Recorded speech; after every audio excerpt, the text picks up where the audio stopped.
ವಿಘ್ನರಾಜ ವಿಶುದ್ಧವಾಣಿ ವಿಶಿಷ್ಟ ವಿಷ್ಣು ವಿಶೇಷ ಶಂಕರ ವಾಯು ಜಲ ಗಗನ ಅನಲ ಅಣು ಓಂಕಾರ ಬ್ರಹ್ಮಾಂಡ ಆದಿಮಧ್ಯ ಅಂತದ ವ್ಯಾಪ್ತಕ್ಕೆ ಸಚ್ಚಿತ್ ಆನಂದ ಆತ್ಮಜ್ಞಾನಕ್ಕೆ ರೂಪು ನೂರರ ಶುದ್ಧ ಚೈತನ್ಯಕ್ಕೆ ನಮೋ ನಮಃ. ಮಹಾಭಾರತದ ಆತ್ಮೀಯ ಪ್ರೇಕ್ಷಕರೇ, ವೀಕ್ಷಕರೇ, ಭಗವದ್ಗೀತೆಯನ್ನು ಕುತೂಹಲದಿಂದ ಮೊದಲನೆಯ ಅಧ್ಯಾಯದಿಂದ ವೀಕ್ಷಣೆ ಮಾಡ್ತಾ ಇರತಕ್ಕಂಥ ತುಂಬ ಗಭೀರ ಪಾಠಕರೇ, ವೀಕ್ಷಕರೇ, ಪ್ರೇಕ್ಷಕರೇ, ಹಿಂದಿನ ಕೊನೆಗೆ ಬಂದ್ಬಿಟ್ಟಿದ್ದೀವಿ. ಕೊನೆಯ ಅಧ್ಯಾಯದ ಹಿಂದಿನ ಅಧ್ಯಾಯ ಇವತ್ತು. ಬಹುಶಃ ಅರ್ಜುನ ಪ್ರಶ್ನೆಗಳನ್ನು ಕೇಳದೆ ಇದ್ದಿದ್ದರೆ ಭಗವದ್ಗೀತೆ ಬಹುಶಃ ಇಷ್ಟು ದೈರ್ಘ್ಯವನ್ನು ಗಳಿಸ್ತಾ ಇರಲಿಲ್ಲ.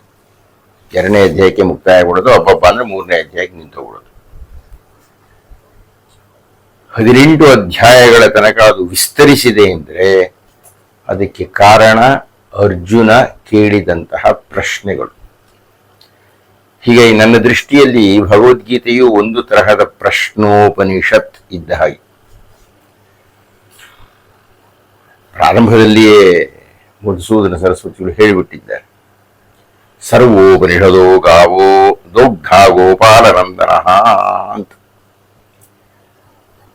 ಇದು ಎಲ್ಲ ಉಪನಿಷತ್ತುಗಳ ಸಾರನಪ್ಪ ಭಗವದ್ಗೀತೆ ಅಂತ. ಆ ಉಪನಿಷತ್ತುಗಳ ಪೈಕಿ ಅತ್ಯಂತ ಪ್ರಸಿದ್ಧವಾಗಿರ್ತಕ್ಕಂಥದ್ದು ಪ್ರಶ್ನೋಪನಿಷತ್.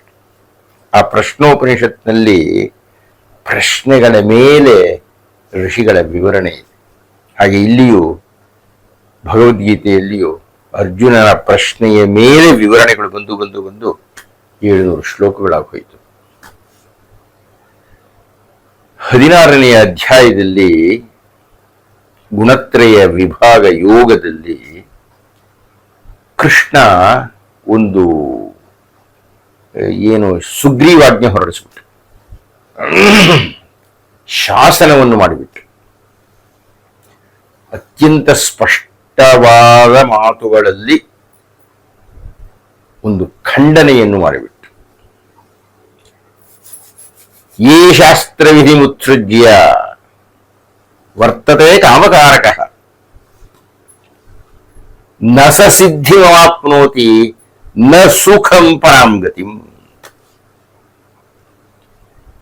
ಯೇ ಶಾಸ್ತ್ರ ವಿಧಿ ಮುತ್ಸೃಜ್ಯ ವರ್ತತೆ ಕಾಮಕಾರತಃ.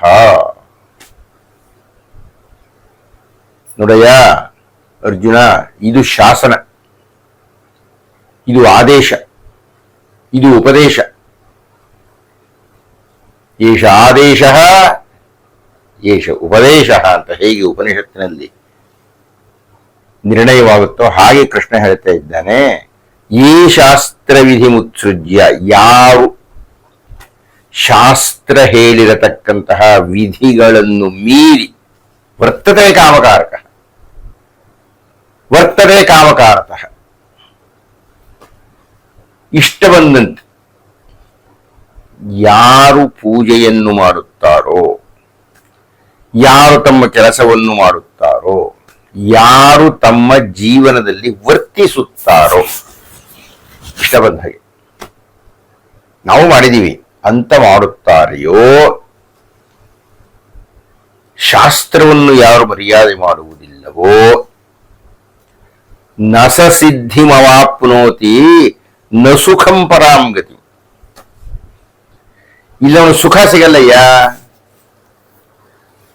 ಅವನು ಶಾಸ್ತ್ರವನ್ನು ಮೀರಿ ಸ್ವೇಚ್ಛೆಯಾಗಿ ಯಾವುದೇ ಕೆಲಸವನ್ನು ಮಾಡಿದರೂ ಅವನಿಗೆ ಇಲ್ಲಿ ಸುಖ ಸಿಗಲ್ಲ. ನ ಸ ಸಿದ್ಧಿಮವಾಪ್ನೋತಿ, ಅವನಿಗೆ ಸಿದ್ಧಿ ಸಿಗಲ್ಲ. ನ ಸುಖಂ ಪರಾಂ ಗತಿ, ಅನ್ಯಲೋಕದಲ್ಲಿ, ಮುಂದಿನ ಲೋಕದಲ್ಲಿ, ಪರಲೋಕದಲ್ಲಿ ಅವನಿಗೆ ಸುಖ ಇಲ್ಲ. ತಸ್ಮಾತ್ ಶಾಸ್ತ್ರಂ ಪ್ರಮಾಣಂತೆ, ಆದ್ದರಿಂದ ಶಾಸ್ತ್ರ ಅನ್ನುವುದು ಪ್ರಮಾಣ, ಅದರಂತೆ ವರ್ತಿಸಬೇಕು. ಕಾರ್ಯ ಕಾರ್ಯ ವ್ಯವಸ್ಥಿತವು ಅಂತ ಹೇಳ್ಬಿಟ್ರು. ಈ 16ನೆಯ ಅಧ್ಯಾಯದ ಕೊನೆಯ ಕೃಷ್ಣನ ಹೇಳಿಕೆಯ ಮೇಲೆ ಅರ್ಜುನನಿಗೆ ಒಂದು ಸಂದೇಹ ಬಂತು. ಹೀಗಾಗಿ ನಮ್ಮ ಮುಂದಿನ ಅಧ್ಯಾಯ 17ನೇ ಅಧ್ಯಾಯ ಅರ್ಜುನನ ಈ ಸಂದೇಹದಿಂದ ಆರಂಭ ಆಗುತ್ತೆ.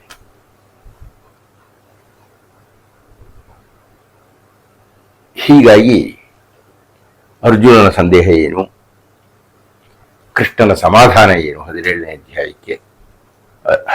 ಅಧ್ಯಾಯದಲ್ಲಿ ಅನ್ನುವುದನ್ನು ಕುರಿತು ಶ್ರದ್ಧಾತ್ರಯ ವಿಭಾಗ ಯೋಗವನ್ನು ಅತ್ಯಂತ ಪುಟ್ಟದಾಗಿ ಅಭ್ಯಾಸ ಮಾಡೋಣವೇ. ನಾರಾಯಣಂ ನಮಸ್ಕೃತ್ಯ ನರಂಚೈವ ನರೋತ್ತಮಂ ವ್ಯಾಸಂ ವಾಗ್ದೇವೀಂ ಚೈವ ತತೋ ಜಯಮುದೀರಯೇತ್. ಅರ್ಜುನ ಕೇಳಿದ, ಹೌದಪ್ಪ, ನೀನು ಶಾಸ್ತ್ರವನ್ನು ವಿರೋಧಿಸಿ, ಶಾಸ್ತ್ರವನ್ನು ಅಲಕ್ಷಿಸಿ, ಶಾಸ್ತ್ರವನ್ನು ತಿರಸ್ಕರಿಸಿ, ಶಾಸ್ತ್ರವನ್ನು ಬಿಟ್ಟು ಇಷ್ಟ ಬಂದ ಹಾಗೆ ಮಾಡಿದರೆ ಅದರಿಂದ ಏನೂ ಉಪಯೋಗ ಇಲ್ಲ ಅಂತ ಹೇಳಿಬಿಟ್ಟಿದೀಯ. ಆದರೆ ನಂದೊಂದು ಪ್ರಶ್ನೆ ಇದೆ. ಯೇ ಶಾಸ್ತ್ರವಿಧಿ ಮುತ್ಸೃಜ್ಯ, ಯಾವುದನ್ನು ಕೃಷ್ಣ ಹೇಳಿದ್ನೋ ಹಾಗೆ ಅರ್ಜುನನು ಪ್ರಶ್ನೆ ಕೇಳಲಿಕ್ಕೆ ಶುರು ಮಾಡ್ತಾ ಇದ್ದಾನೆ. ಯೇ ಶಾಸ್ತ್ರವಿಧಿ ಮುತ್ಸೃಜ್ಯ ಯಜಂತೆ ಶ್ರದ್ಧಯಾನ್ವಿತಾಃ ತೇಷಾಂ ನಿಷ್ಠಾ ತುಕಾ ಕೃಷ್ಣ ಸತ್ವಮಾಹೋ ರಜಸ್ತಮಃ. ನೀ ಹೇಳಿದೀಯ ಹಿಂದೆಲ್ಲನು, ವೇದಾಧ್ಯಯನ ಮಾಡ್ತಕ್ಕದ್ದು, ವೇದವನ್ನ ಆಚರಿಸ್ತಕ್ಕಂಥದ್ದೆಲ್ಲ 3 ಗುಣಗಳಲ್ಲಿ ನಿಂತಿದೆ ಅಂತ, ಸತ್ವರಜಸ್ತಮ ಗುಣ ಅಂತ. ಅಲ್ಲಿ ಗುಣತ್ರಯ ವಿಭಾಗ ಯೋಗ ಅಂತ ಹೇಳಲ್ಪಟ್ಟಿದೆ. ಈ ನನ್ನ ಪ್ರಶ್ನೆ ಏನಪ್ಪಾ ಅಂದ್ರೆ, ಏ ಶಾಸ್ತ್ರವಿಧಿ ಮುತ್ಸೃಜ್ಯ, ಹೌದಪ್ಪ ನನಗೆ ಗೊತ್ತಿಲ್ಲ, ಶಾಸ್ತ್ರವೇ ನನಗೆ ಗೊತ್ತಿಲ್ಲ. ಯಜಂತೆ ನಾನು ಪೂಜೆ ಮಾಡ್ತೇನೆ, ನನಗೆ ಶಾಸ್ತ್ರ ಗೊತ್ತಿಲ್ಲ. ಯಾವ ಅಂಗ ಆದ್ಮೇಲೆ ಯಾವ ಅಂಗ ಮಾಡಬೇಕು, ಯಾವ ಮಂತ್ರ ಹೇಳಬೇಕು, ಯಾವ ಅಂಗನ್ಯಾಸ ಕರನ್ಯಾಸ, ಇದು ಯಾವುದು ನನಗೆ ಗೊತ್ತಿಲ್ಲ. ಆದರೆ ನನ್ನಲ್ಲಿ ಒಂದು ಗುಣ ಇದೆ. ಈ ಶಾಸ್ತ್ರವಿಧಿ ಮುತ್ಸೃಜ್ಯ, ನಾನು ಶಾಸ್ತ್ರವನ್ನು ಬಿಟ್ಟು ನನಗೆ ಗೊತ್ತಿಲ್ಲದ್ರಿಂದ ಅದನ್ನು ಮಾಡದೆ ಯಜಂತೆ ಪೂಜೆ ಮಾಡ್ತೀನಿ. ಹೇಗೆ? ಶ್ರದ್ಧೆಯಾನ್ವಿತ, ನನಗೆ ಶ್ರದ್ಧೆ ಹೊಂದಿದೆ, ನನಗೆ ನಂಬಿಕೆ ಇದೆ. ನಾನು 100ಕ್ಕೆ 100ರಷ್ಟು ಶ್ರದ್ಧೆಯಿಂದ ಆ ಕೆಲಸವನ್ನು ಮಾಡ್ತೀನಿ, ಶ್ರದ್ಧೆಯಿಂದ ಪೂಜೆ ಮಾಡ್ತೀನಿ. ಆದ್ರೆ ಶಾಸ್ತ್ರ ನಂಗೆ ಗೊತ್ತಿಲ್ಲ.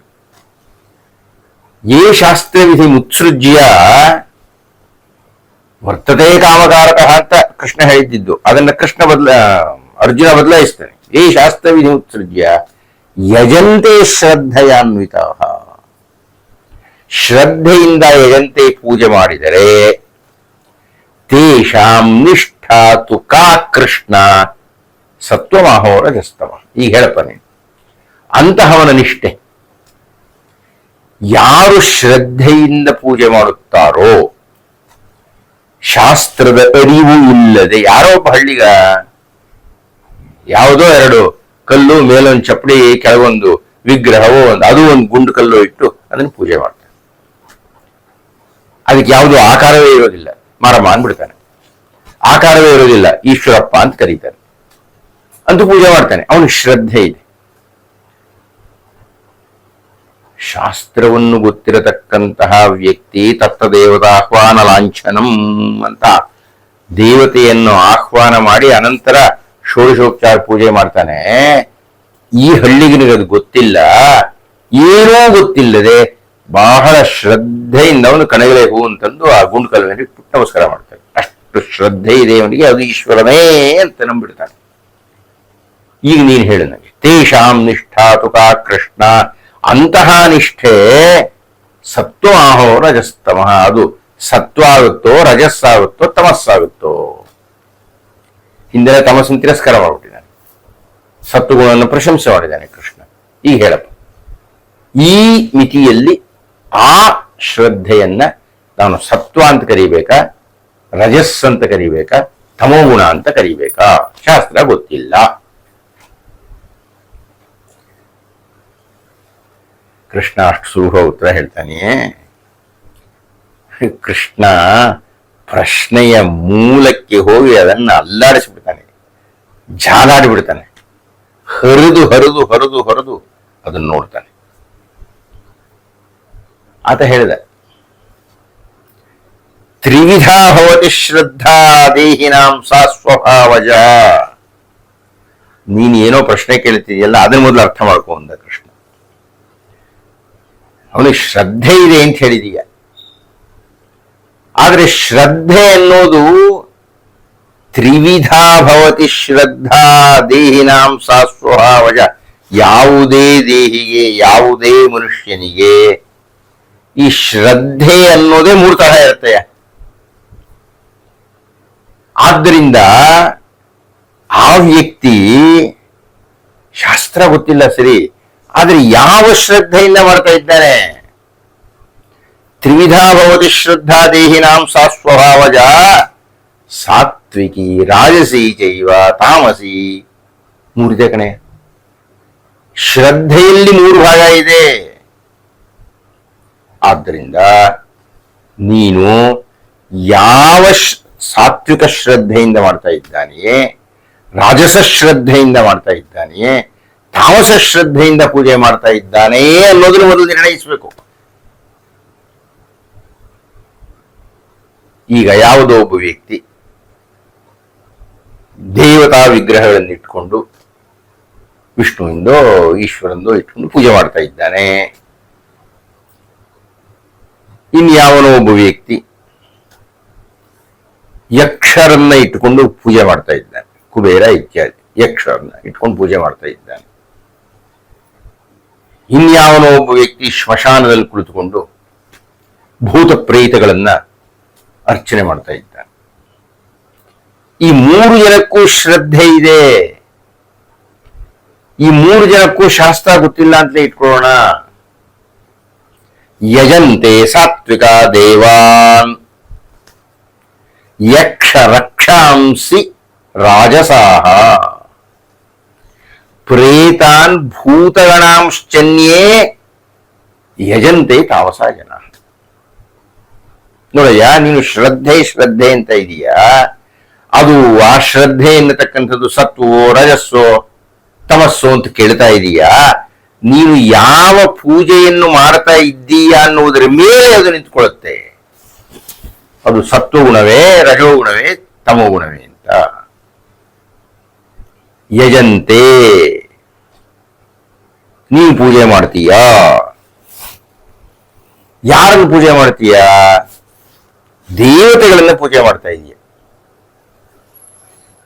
ಆಗ ಅದು ಸಾತ್ವಿಕ ಶ್ರದ್ಧೆ ಎನ್ನುತ್ತೆ. ಅದೇ ರೀತಿಯಲ್ಲಿ ಯಕ್ಷ ರಾಕ್ಷಸರನ್ನು ಪೂಜೆ ಮಾಡ್ತೀಯ ನೀನು, ಆವಾಗ ಅದು ರಾಜಸ ಶ್ರದ್ಧೆ ಎನ್ನುತ್ತೆ. ಹಾಗೆ ಪ್ರೇತಗಳನ್ನ ನೀನು ಪೂಜೆ ಮಾಡಿದರೆ ಅದು ತಾಮಸಿ ಶ್ರದ್ಧೆ ಅಂತ ಕಾಣುತ್ತೆ. ಹೀಗಾಗಿ ನೀನು ಸುಮ್ಮನೆ ಶ್ರದ್ಧೆ ಹೊಂದಿದ್ರೆ ಅದು ಸತ್ವೇ ರಜಸ್ಸೆ ತಮಸ್ಸೆ ಅಂತ ಕೇಳೋ ಹಾಗಿಲ್ಲ. ಬರೀ ಅಷ್ಟೇ ಅಲ್ಲ ಕಣಪ್ಪ, ಆಹಾರಸ್ತ್ವಪಿ ಸರ್ವಸ್ಯ ತ್ರಿವಿಧೋ ಭವತಿ ಪ್ರಿಯ. ಊಟ ಮಾಡ್ತೀಯಲ್ಲ ನೀನು, ಆಹಾರ ಸ್ವೀಕಾರ ಮಾಡ್ತೀಯಲ್ಲ, ಇನ್ನೇನು ಆಹಾರವನ್ನ ಅಡುಗೆ ಮಾಡಿರ್ಬೇಕಾಗಲಿ ಅಥವಾ ಊಟ ಮಾಡಬೇಕಾಗಲಿ ಹಾಗೆ ನಾವು ಸ್ವೀಕಾರ ಮಾಡತಕ್ಕಂತಹದ್ದು ಶ್ರದ್ಧೆಯಿಂದಲೇ ಮಾಡ್ತೀವಿ. ಹೊಟ್ಟೆ ತುಂಬಬೇಕು ಅಂತ ಮಾಡ್ತೀವಿ, ಮಾಡಿರತಕ್ಕಂಥ ಅಡುಗೆ ರುಚಿಯಾಗಿರಬೇಕು ಅಂತ ತಯಾರಿಸಲ್ಪಡುತ್ತೆ. ಹಾಗಿರ ಸಿದ್ಧವಾದಂತಹ ಅಡುಗೆಯನ್ನ ಅನುಭವಿಸಬೇಕು, ಅನುಭವಿಸಿ ಸಂತೋಷ ಪಡಬೇಕು ಅಂತ ನಾವು ಊಟ ಮಾಡ್ತೀವಿ. ಆಹಾರಸ್ತ್ವಪಿ ಸರ್ವಸ್ಯ ತ್ರಿವಿಧೋ ಭವತಿ ಪ್ರಿಯ. ಹಾಗೆ ಊಟ ಮಾಡತಕ್ಕಂಥದ್ದು ನಾನು ಏನನ್ನು ಊಟ ಮಾಡುತ್ತೇನೆ ಎನ್ನುವುದರ ಮೇಲೆ 3 ಗುಣ ಇರುತ್ತೆ. ಅದು 3 ತರಹದ ಶ್ರದ್ಧೆ ಇರುತ್ತೆ. ಯಜ್ಞಸ್ತಪಸ್ತಥಾ ದಾನಂ ತೇಷಾಂ, ಅವುಗಳನ್ನು ಯಾವುದು? ಯಜ್ಞ, ಪೂಜೆ ಮಾಡತಕ್ಕಂಥದ್ದು, ಯಜ್ಞ ಯಾಗಾದಿಗಳನ್ನು ಮಾಡತಕ್ಕಂಥದ್ದು. ತಪಃ, ನಾನು ಮಾಡತಕ್ಕಂಥ ತಪಸ್ಸು. ಯಜ್ಞಸ್ತಪಸ್ತಥಾ ದಾನಂ ತೇಷಾಂ ಭೇದಮಿಮಂ ಶೃಣು ಶೃಣು ಶೃಣು, ಕೇಳಿಸ್ಕೋ, ನಾನು ಹೇಳೋದು ಅರ್ಥ ಮಾಡ್ಕೋ. ನೀನು ಯಾವ ಯಜ್ಞ ಮಾಡ್ತಾ ಇದೀಯಾ, ಯಾವ ತಪಸ್ಸನ್ನು ಮಾಡ್ತಾ ಇದೀಯಾ, ಅಥವಾ ನೀನು ದಾನ ಮಾಡ್ತಾ ಇದೀಯ, ಈ 4 ವಿಷಯಗಳು, ಒಂದು ಆಹಾರ, ಒಂದು ಯಜ್ಞ, ಒಂದು ತಪಸ್ಸು, ಒಂದು ದಾನ, ಈ 4 ಸತ್ವರಜಸ್ತಮ ಗುಣಗಳಾಗಿರುತ್ತೆ. ನೀನು ಯಾವುದನ್ನು ಮಾಡ್ತೀಯಾ ಅನ್ನುವುದರ ಆಧಾರದ ಮೇಲೆ ಅಂತ ಕೃಷ್ಣ ಅದನ್ನು ತುಂಬಾ ವಿಸ್ತಾರವಾಗಿ ವರ್ಣನೆ ಮಾಡ್ತಾನೆ. ನಮಗೆ ಅಷ್ಟೊಂದು ಕಾಲ ಇಲ್ಲ ಎಲ್ಲವನ್ನೂ, ಆಹಾರ, ಯಜ್ಞ, ತಪಸ್ಸು, ದಾನ ಎಲ್ಲವನ್ನೂ ಹೇಳಲಿಕ್ಕೆ ನಮಗೆ ಕಾಲ ಇಲ್ಲ. ಆದ್ದರಿಂದ ನಾವು ಯಾವ್ದಾದ್ರು 1-2 ನೋಡೋಣ. ಆಹಾರ. ನಾವು ಆಹಾರವನ್ನು ಸ್ವೀಕಾರ ಮಾಡಿದಾಗ ಎಂತಹ ಆಹಾರವನ್ನು ಸ್ವೀಕಾರ ಮಾಡುತ್ತೇವೆ ಎನ್ನುವುದರ ಮೇಲೆ ಸತ್ವವೋ ರಜಸ್ಸೋ ತಮಸ್ಸೋ ಆಗುತ್ತೆ. ಆಯು ಸತ್ವಬಲಾರೋಗ್ಯ ಸುಖ ಪ್ರೀತಿ ವಿವರ್ಧನಾ ರಸ್ಯಾ ಸ್ನಿಗ್ಧಾ ಸ್ಥಿರಾಹೃದ್ಯಾ ಆಹಾರ ಸಾತ್ವಿಕ ಪ್ರಿಯಾ. ನೋಡಪ್ಪ, ಸಾತ್ವಿಕರಾಗಿರತಕ್ಕಂತಹವರು ಸ್ವೀಕಾರ ಮಾಡತಕ್ಕಂಥ ಊಟ ಯಾವುದು? ಆಯುಹು ಸತ್ವ ಬಲ ಆರೋಗ್ಯ. ನಾನು ಊಟ ಮಾಡುವುದರಿಂದ ನನ್ನ ಆಯುಷ್ಯ ಹೆಚ್ಚಬೇಕು, ಸತ್ವಪೂರ್ಣವಾಗಿರಬೇಕು, ದೇಹಕ್ಕೆ ಬಲ ತುಂಬಬೇಕು, ನಾನು ಆರೋಗ್ಯಪೂರ್ಣನಾಗಿರಬೇಕು. ಆಯು ಸತ್ವ ಬಲ ಆರೋಗ್ಯ. ಹಾಗೆ ನಾನು ಮಾಡುವುದರಿಂದ ಸುಖ ಪ್ರೀತಿ ವಿವರ್ಧನ. ನನಗೊಂಥರ ಆತ್ಮ ಸಂತೋಷ ಇರಬೇಕು, ನನ್ನ ಪಕ್ಕದಲ್ಲಿರತಕ್ಕಂಥವರು ಸಂತುಷ್ಟರಾಗಿರಬೇಕು, ನಾನು ಎಲ್ಲಿ ಬದುಕ್ತಾ ಇದ್ದೀನೋ ಅಲ್ಲಿ ಪ್ರೀತಿ ವಿವರ್ಧನ, ಪ್ರೀತಿ ಅನ್ನೋದು ಜಾಸ್ತಿ ಆಗಬೇಕು. ಹಾಗೆ ಆಗಬೇಕಾಗಿದ್ರೆ ರಸ್ಯಾ ಸ್ನಿಗ್ಧಾ ಸ್ಥಿರಾಹೃದ್ಯಾ, ಈ 3 ಗುಣಗಳನ್ನು ಹೊಂದಿರಬೇಕಯ್ಯ ಆಹಾರ. ಆಗ ಅದು ಸಾತ್ವಿಕ ಆಹಾರ ಅಂತ ಕರೀತಾರೆ. ರಸ್ಯಾ ಅಂದ್ರೆ ರಸವತ್ತಾಗಿರಬೇಕು, ಒಣಕಲಾಗಿರಬಾರದು ಅಂತ. ಸ್ನಿಗ್ಧಾ ತುಂಬಾ ಪ್ರೀತಿಪೂರ್ವಕವಾಗಿ ಒಂದಕ್ಕೆ ಒಂದು ಹೊಂದ್ಕೊಳ್ಬೇಕು. ಸ್ಥಿರಾಹೃದ್ಯ ದೇಹದ ಒಳಗೆ ಹೋದ್ಮೇಲೆ ಒಂದಷ್ಟು ಕಾಲ ಅದು ದೇಹದ ಒಳಗಿರುತ್ತೆ.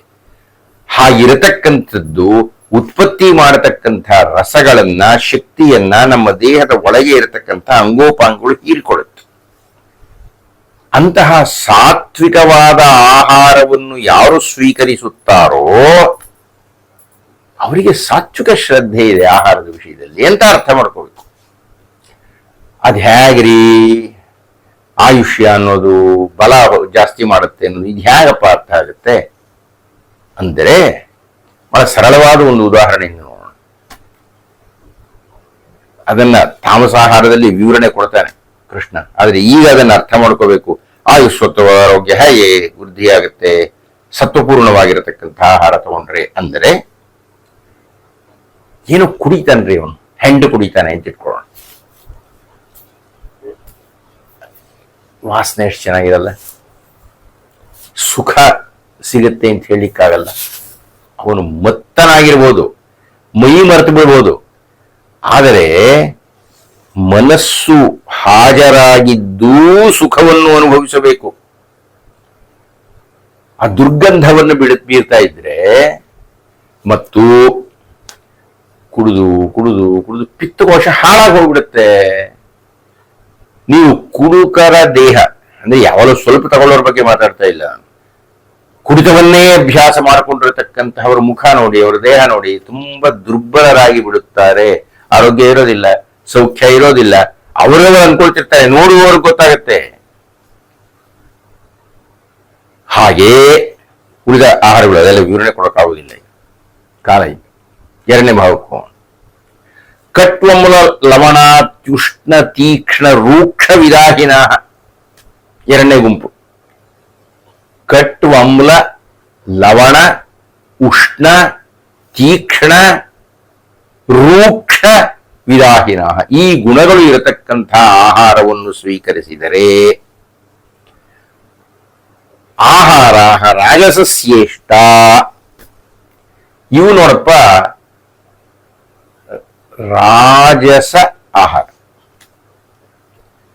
ದುಃಖ ಶೋಕಗಳು ಜಾಸ್ತಿ ಆಗುತ್ತೆ ಇದರಿಂದ. ಯಾವ್ಯಾವುದು? ಕಟ್ವ, ಕಹಿಯಾಗಿರತಕ್ಕಂಥದ್ದು. ಆಮ್ಲ, ಹುಳಿ ಹುಳಿಯಾಗಿರೋದು. ಲವಣ, ಬಹಳ ಉಪ್ಪುಪ್ಪಾಗಿರೋದು. ತೀಕ್ಷ್ಣ, ಅತಿ ತೀಕ್ಷ್ಣ, ತುಂಬಾ ಖಾರ ಇರೋದು. ರೂಕ್ಷ, ಹುರಿದಿರೋದು, ಸಿಕ್ಕಾಪಟ್ಟೆ ಒಣಕಲಾಗಿರೋದು. ವಿದಾಹಿನ, ಯಾವುದನ್ನು ನಾವು ತೆಗೆದುಕೊಂಡ್ರೆ ನಮ್ಮ ಬಾಯಾರಿಕೆ ಜಾಸ್ತಿ ಆಗುತ್ತೋ ಅದು. ಇದೆಲ್ಲ ರಾಜಸಾಹಾರಗಳು ಅಂತ. ಹಾಗೇ ತಾಮಸಾಹಾರ ಯಾತಯಾಮಂ ಗತರಸಂ ಪೂತಿ ಪರುಷಿಂಚ ಯತ್. ಯಾತಯಾಮಂ ಅರ್ಧ ಬೆಂದಿರತಕ್ಕಂಥದ್ದು, ಗತರಸಂ ರಸವೇ ಇರಲ್ಲ, ಒಣ ಒಣಕಲಾಗಿರ್ತಕ್ಕಂಥದ್ದು, ಪೂತಿ ಕೆಟ್ಟ ವಾಸನೆ ಬರ್ತಾ ಇರತಕ್ಕಂಥದ್ದು, ಪರ್ಯುಷಿತ ಅಂದ್ರೆ ಹಳಸೋಗಿರತಕ್ಕಂಥದ್ದು. ಇಂತಹ ಆಹಾರಗಳು ಉಚ್ಚಿಷ್ಟ ಅಮೇಧ್ಯ. ಉಚ್ಚಿಷ್ಟಮಪಿ ಚ ಆಮೇದ್ಯಂ. ಉಚ್ಚಿಷ್ಟ ಎಂಜಲ್ ಮಾಡಿ ಬೀಸಾಕಿರೋದು. ಅಮೇಧ್ಯ ಅಪವಿತ್ರವಾಗಿರತಕ್ಕಂಥದ್ದು, ಯೋಗ್ಯವಾಗಿ ಇಲ್ಲದೆ ಇರತಕ್ಕಂಥದ್ದು, ತಿರಸ್ಕರಣೀಯವಾಗಿರತಕ್ಕಂಥದ್ದು, ಯಾರೋ ವಿಸರ್ಜನೆ ಮಾಡಿರತಕ್ಕಂಥದ್ದು. ಇಂತಹ ಆಹಾರ ಭೋಜನಂ ತತ್ತಾಮಸ. ಇಂತಹ ಊಟ ತಾಮಸೀ ಗುಣ. ಹಾಗೆ ದಾನ ಮಾಡತಕ್ಕಂಥದ್ದು ಯೋಗ್ಯವಾಗಿರತಕ್ಕಂಥ ದಾನ ಯಾವುದು? ದೀಯತೆ ಯದ್ದಾನಂ ಅನುಪಕಾರಿಣೇ. ಯಾರಿಂದಲಾದರೂ ನಾವು ಉಪಕಾರವನ್ನು ತೆಗೆದುಕೊಂಡು ಅವರಿಗೆ ಕೊಡತಕ್ಕಂಥದ್ದು ಅದಲ್ಲ. ಅನುಪಕಾರಿಣೇ. ದೀಯತೇಜ ಯದ್ದಾನಂ ದೇಶೇ ಕಾಲೇಜ ಪಾತ್ರೇಚ.